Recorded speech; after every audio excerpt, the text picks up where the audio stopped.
Now, I'm not trying to be passive aggressive, unlike some people I know. Everybody's entitled to their own opinion, but if you don't like the way I drive, just stay the fuck off the sidewalk.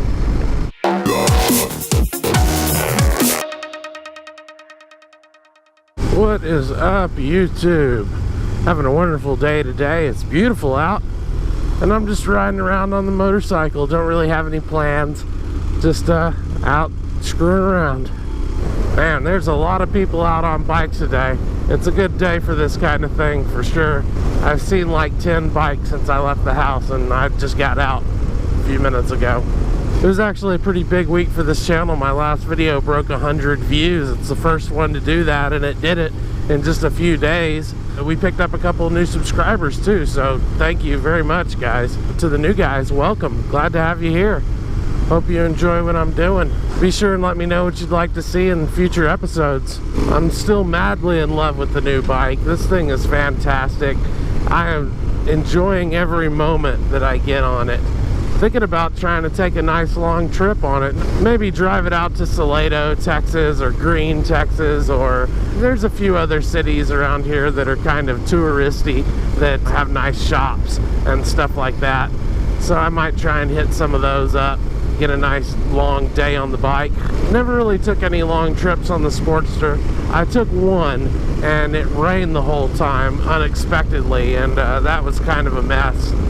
That's actually why I keep rain gear on me all the time, because here in Texas, that shit can just start pouring down at the drop of a hat. So I finally got the license plate relocation, the taillight relocation, turn signal relocation, and the quick detach sissy bar installed on the lowrider, and it's pretty nice. It's good to have. I'm still waiting on my seat. I don't want to put my bag on it until I get that 2-up seat installed. That way the bag's got something to sit on, so it doesn't have to sit on the fender.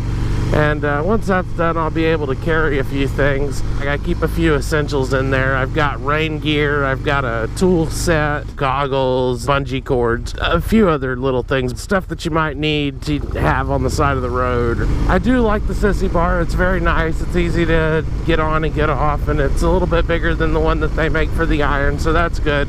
But one problem that I do have with it is that it vibrates quite a bit.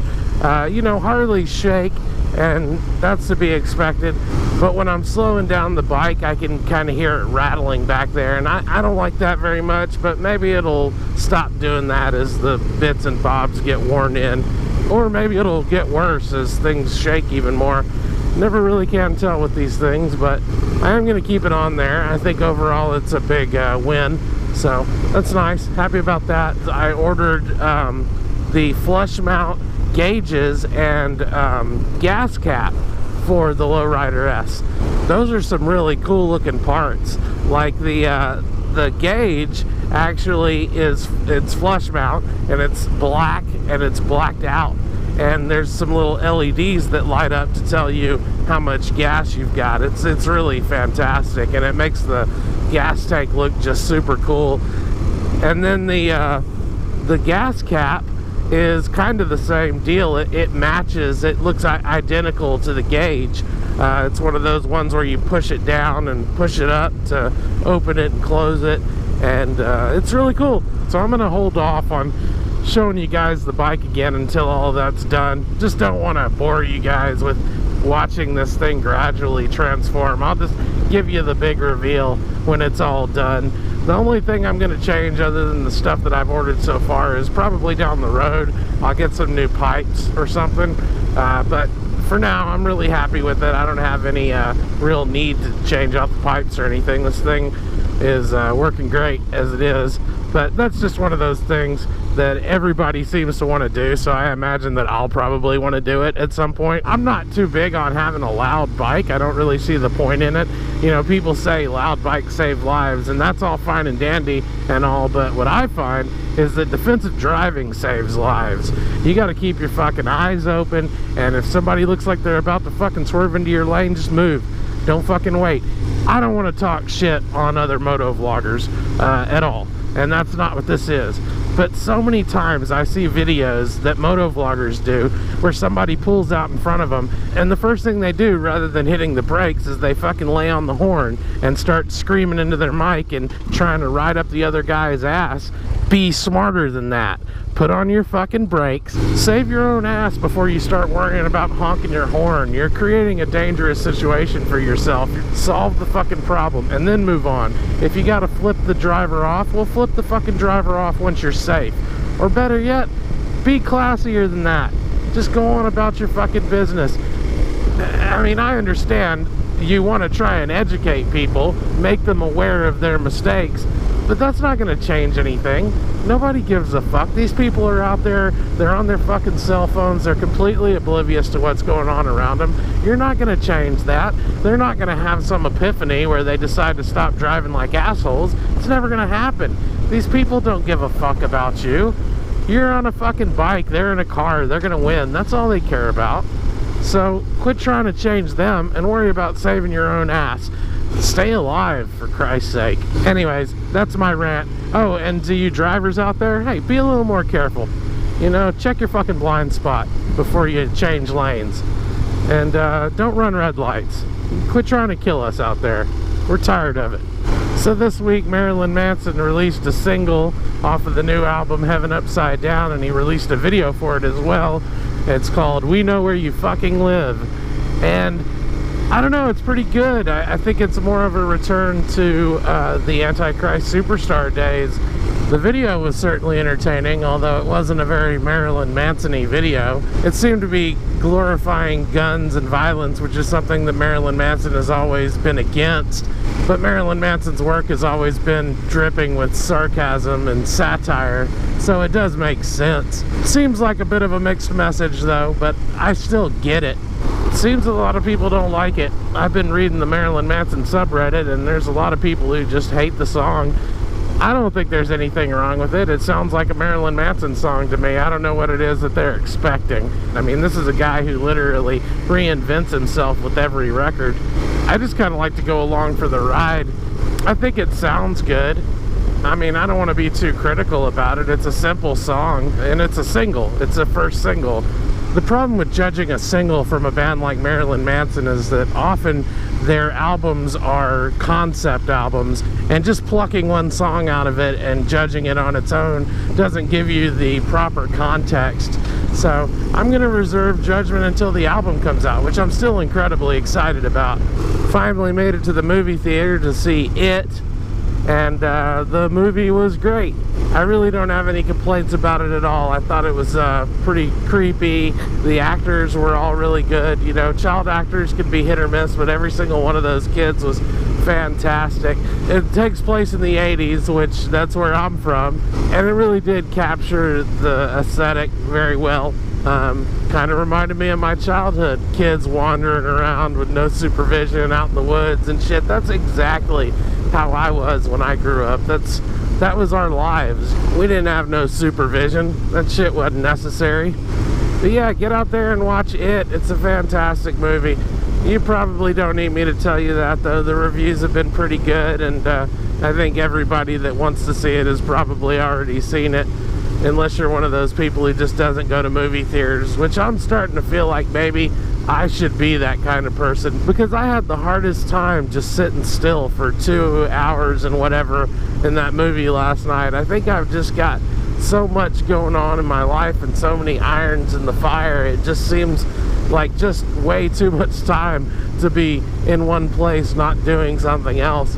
You know, when I'm sitting at home and I'm watching movies, I'm always doing other things, like 2 or 3 other things. I'm a multitasker, so I'm starting to think maybe I just don't have time for movie theaters anymore.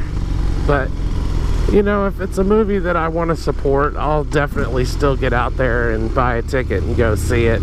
You know, The Disaster Artist with James Franco is coming up pretty soon, and I'm definitely going to get out for that one.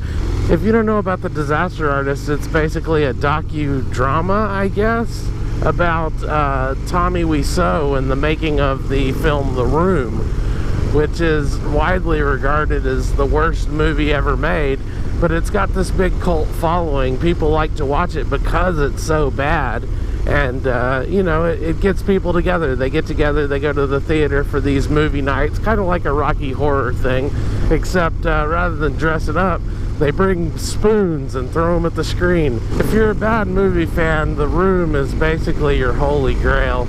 Anyway, back to The Disaster Artist. It's actually based on a book of the same name written by Greg Sestero, who plays Mark in the movie and was actually a good friend of Tommy Wiseau's during the filming of this, and very close with him. The book really goes deep into the behind-the-scenes stuff about Tommy Wiseau and this movie. Tommy Wiseau is a very elusive guy, and he's different, to say the least. You should definitely read the book. I've read it. I loved it. It's a quick read. You could read it in a weekend, and it's hilarious. I mean, it is just... it's really something special. I don't think I've ever been so amused reading a book in my whole life.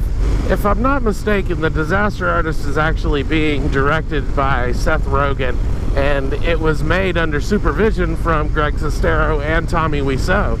Tommy Wiseau's actually done a whole lot of press for this movie, and it's really cool to see him out there supporting it, because he's kind of notorious for being a private guy, and you would think that he wouldn't want to be involved in this, but he's getting old and he never really did achieve the legacy that he wanted. I mean, he did definitely achieve legacy, but I'm not sure that's the way he wanted to do it, despite the fact that The Room is so funny and just hilariously bad. He did not intend it to be that way. Riff Tracks actually did a legendary riff of The Room, and you could probably get away with just watching that instead of watching the film on its own. It is hilarious, but made even better with Riff Tracks. I think that Riff Tracks' version of The Room really did kind of help bring The Room back into the public lexicon. You know, I mean, the film already had cult status before that happened, but that brought it to an even bigger cult, the cult of Riff Tracks. So if you like bad movies, you owe it to yourself to watch The Room, the Riff Tracks of The Room, and The Disaster Artist, coming in theaters soon. If they even use half of the material from the book, this is going to be one of the funniest movies ever. It really is great being a dad. Baby Finley is just a blast, man. We have so much fun. He's getting a little bit fat. He just goes to town on that bottle. He spends a lot more time awake now than he used to. He's become a little bit spoiled, though. He likes to be picked up and held and talked to and danced with. He's always wanting to do something. He gets bored, kind of like his daddy. Always needs to have something going on, and that's okay. You know, we're really busy people, and it'll be good if we have a kid that likes to keep busy as well. Maybe once the boy gets old enough to do all the fun stuff, he'll be ready for it. You know, I'm pretty excited about all the video games and outdoorsy activities we're gonna do together, me and my little dude.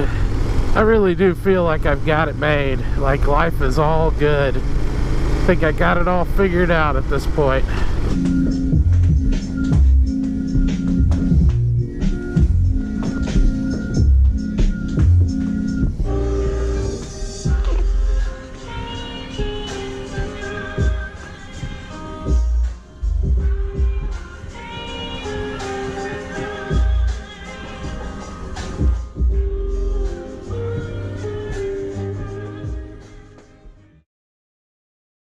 So yeah, if you guys know of any must-have upgrades or mods that I should do to my shiny new Lowrider S, just put them in the comments. Don't forget to come out to King's Landing on Wednesday nights to hang out with me and the Oni-chan crew. We usually get started around 7 p.m. and we also live stream the whole thing on Twitch and YouTube. I put some links in the description below if you want to just watch. It's a good time. We test games and do all kinds of other fun stuff. Episode 1 of Stony Point is in the can. I got to listen to it. It is outstanding. I'm not sure when it's going to come out, but I will have links in the description below so you can check it out. It's funny. Once again, I want to give a shout out to all the new viewers and the new subscribers out there. That last video was very successful by Ren's Ride standards, and I'm real happy to have all you new guys here. If you have any questions, comments, suggestions, just hit me up in the comments below. I promise I'll respond to all comments, even if they're shitty. Don't forget to smash that motherfucking like button and subscribe if you haven't already. Why not tell a friend? They'll thank you for it, and so will I. Thanks for watching. Peace out.